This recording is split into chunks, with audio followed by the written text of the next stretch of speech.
मोठी बातमी समोर येते। पहलगाम दहशतवादी हल्ल्याचे डिजिटल फुटप्रिंट्स तपास यंत्रणांच्या हाती लागलेले आहेत।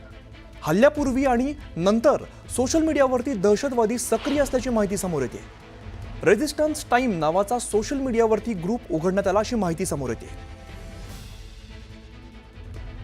आपण बघतोय महत्त्वाची घडामोड म्हणावी लागेल। पहलगाम दहशतवादी हल्ल्याचे डिजिटल फुटप्रिंट्स जे आहेत ते तपास यंत्रणांच्या हाती लागलेत।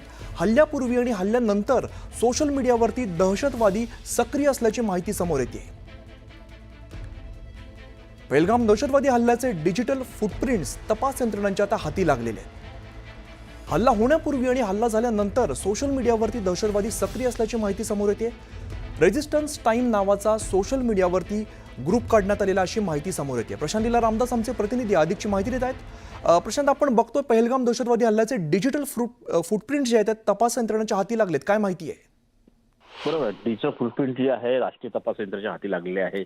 यामध्ये जी माहिती मिळाली, रेसिडेंट टाइम नावाचा त्यांनी गुप्त ग्रुप तयार केला होता, त्याचा उलगडा झालेला आहे। आणि महत्त्वाचं म्हणजे या डिजिटल फुटप्रिंटच्या आधारावरती असं जी माहिती पुढे आली आहे त्यामध्ये एकतर सिक्युअर यावर हा ग्रुप सुरू होता ज्यामध्ये 146 सदस्य होते।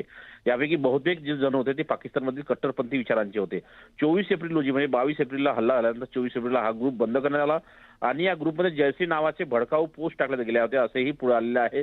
आणि या ग्रुपमध्ये जर बघितलं जैसे मोहम्मदच्या दहशतवादी संघटनेचे हँडलर देखील या पूर्ण ग्रुपमध्ये सहभागी असल्याची माहिती पुढे आली। एका सदस्याने तर आय नीड गन अशा प्रकारची पोस्ट देखील टाकली होती।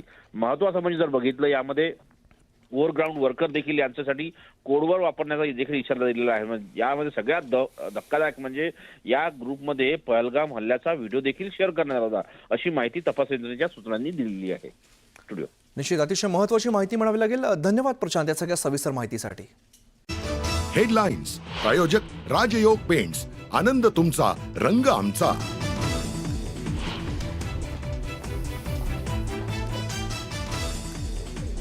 पहलगाममधील झिपलाईन ऑपरेटरवर संशय वाढला। झिपलाईन ऑपरेटर आणि ऋषी भट्टच्या जबाबात तफावत। झिपलाईन ऑपरेटरची एनआयए कडून चौकशी सुरूच राहणार।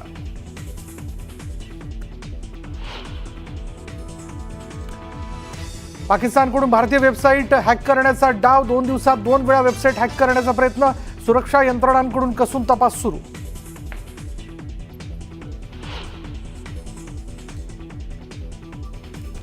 पहलगाम हल्ल्यातील मृतांच्या कुटुंबातील एकाला सरकारी नोकरी तर कुटुंबियांना 50 लाखांची मदत। मुख्यमंत्री देवेंद्र फडणवीसांची मंत्रिमंडळ बैठकीत घोषणा।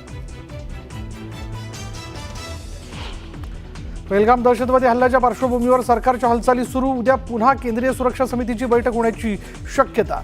सीसीए मीटिंग नंतर सीसीए ची ही बैठक होणार।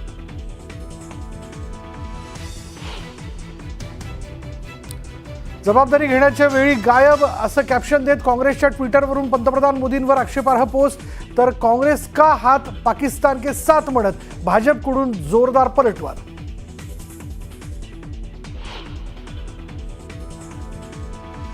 इलेक्ट्रिक वाहनधारकांसाठी खुशखबर। इलेक्ट्रिक वाहनांना टोलमधून सूट। मुख्यमंत्री देवेंद्र फडणवीसांची घोषणा।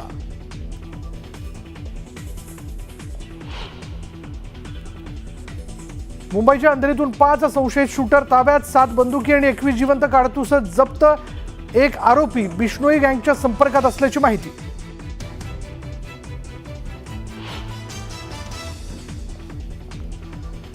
झेंडावंदन म्हणजे पालकमंत्रीपद दिलं असं होत नाही, तर मी अजून तलवार मॅन केलेली नाही। सब्र का फल मिठा होत आहे। रायगडच्या पालकमंत्री पदाच्या तिढ्यावरनं भरत गोगावलेंचं सूचक विधान।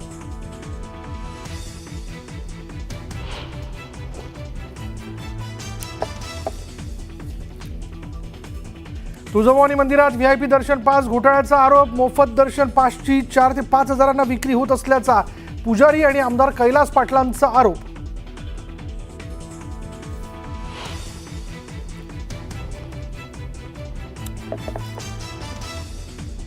सोलापूरच्या बोरामणीजवळ एसटी बसला भीषण आग। आगीमध्ये बस जळून खाक। चालकाच्या प्रसंगावधानामुळे प्रवासी बचावले।